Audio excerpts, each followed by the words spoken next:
Welcome to Coruzant Technologies, home of the Digital Executive Podcast. Welcome to the Digital Executive. Today's guest is Dr. Harvey Castro.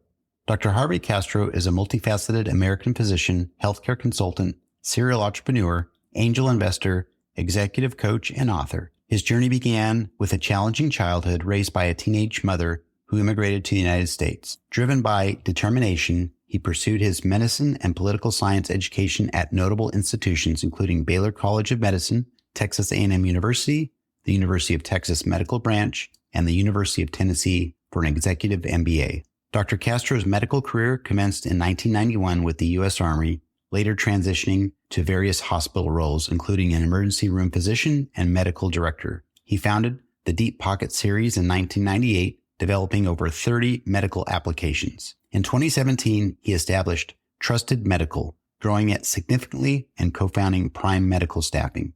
Dr. Castro is a medical advisor at Spring Tide Ventures, focusing on healthcare investment opportunities. He has authored the book Success Reinvention, contributed to medical publications, and served as a medical correspondent for NBC, Telemundo, and Univision. His accolades include being voted Best Doctor by D Magazine for 9 consecutive years. Well, good afternoon, Dr. Castro. Welcome to the show. I appreciate you having me. Thank you so much. You're very, very welcome. I appreciate you making the time and jumping behind, no matter where we're located in the world. We do these 50 countries now, so appreciate you making the time. And Dr. Castro, we're just going to jump right into your questions here. Let's talk about your career in medicine. You were a physician, your partner, chief medical officer, senior executive, an entrepreneur. Now you're the author of ChatGPT Healthcare and your new company, CEO of Medical Intelligence Ops. Could you share with our audience the secret to your career growth and what inspires you? You know, honestly, I think that the secret sauce is pretty simple. Every time I am passionate about something and it happens to be a pain point in my life, I act on it. And without realizing, it ends up becoming something very successful. And let me give you 2 quick examples. I was in the emergency room. The iPhone 1 had just come out, and I'm literally coding a patient, meaning the patient was dying, and I had to give special medicine to help them. And I told the nurse the type of IV medicine I needed. And unfortunately, she went and got a textbook, started thumbing through it, said, okay, yeah, that's the correct dose. Okay, let's start that medicine. And I thought, oh my gosh, no, we need to take care of people in seconds here in the emergency room. And so I thought, what if I taught myself how to program and I create an app called IV Meds that basically can titrate medicine and correct medicines within 3 taps on your phone. It'll tell you the dose. And I literally did it. And it was the first app in the world and it went viral and it saved lives. And it was my secret to here's a pain point. Here's my passion to help others. And here's the product.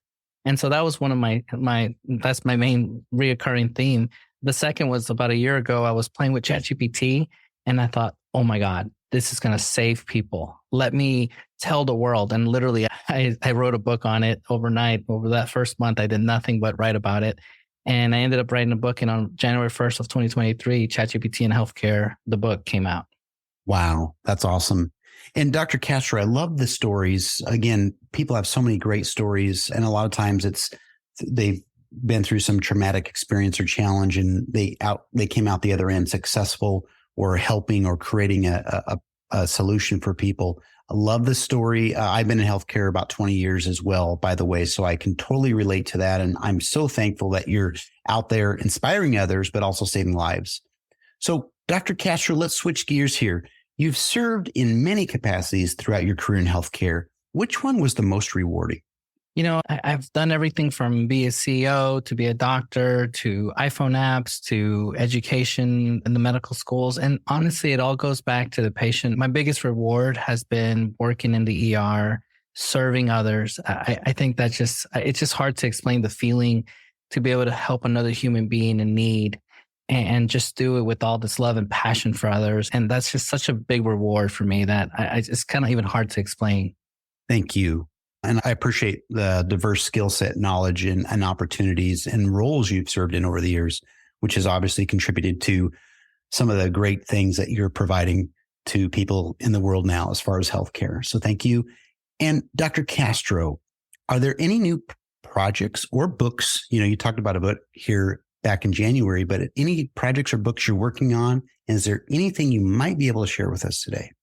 Yeah. So there's two big projects I'm working on. One is I'm working with a doctor named Dr. Anthony Chang. And basically he and I are working on a book on a simple handbook on AI in healthcare. What are the tools out there? How can I use it today to help my patients? And we've been working on it all year. And every time we think we're done, some new big instrument from AI comes out that we're like, okay, we need to add that to our book. The other project that I'm very passionate about is it's through my medical intelligence ops company. And basically what we're doing is we're going to hospital systems and saying, hey, what are your pain points? What do you need help with? And then we come in with AI solutions, either other companies are doing or in-house that we can create for them, for our patients. And so big picture, if say the keyboard is an issue because your doctor, when you see him or her, is looking away at the keyboard, and one of the things that we can come in is create that voice to text where now that voice is going right into the EMR and you don't have to worry about typing. So those kind of things is the fun project for 2024. I love it. Love it. Again, you're just building upon what you've already built upon in the past, some of those successes and solutions. Love it. And can't wait to have you back on the podcast to talk about these things next year. So Dr. Castro, last question of the day. Are you leveraging any new and emerging technologies in your business, which I'm sure you are, but if not, have you found a cool tool or app you might share with us today? Yeah. So one of the ways we're leveraging, or that I personally leverage technology, and the one, if I had to call it an app or tool, I'm going to take it from a big broad. It's the broad type is AI. More specifically, I am using ChatGPT, and I'm using it in ways that I feel like other doctors are not. For example, if I have a patient that's an asthmatic and I have to explain something really complex, I go into Dolly and basically make a coloring book for this pediatric child that I can explain this very complicated disease process. And I break it down through ChatGPT to see how it would talk to a 5-year-old. And then I make pictures and create a coloring book. And then literally I hand that to the child and say, this is your discharge summary. And I think it's just such a cool idea of how to use technology. And then big picture, I've had over 12 books this year, and all of them I've been using AI to help me with the editing, help me with the different concepts, help me develop the different chapters. So I'm really using AI to another level. Love that. And that's really the good side of AI. I know there's been a lot of negative articles and commentary and opinions on how AI is going to take over the world and destroy us all, right? But I think with people like you that are going into this with the right reasons, and obviously we be cautious along the way, I think we're going to really make this world truly a better place because of people like you. So thank you. And Dr. Castro, it was such a pleasure having you on today, and I look forward to speaking with you real soon. Thank you so much for having me, and I look forward to our next time we meet. Bye for now.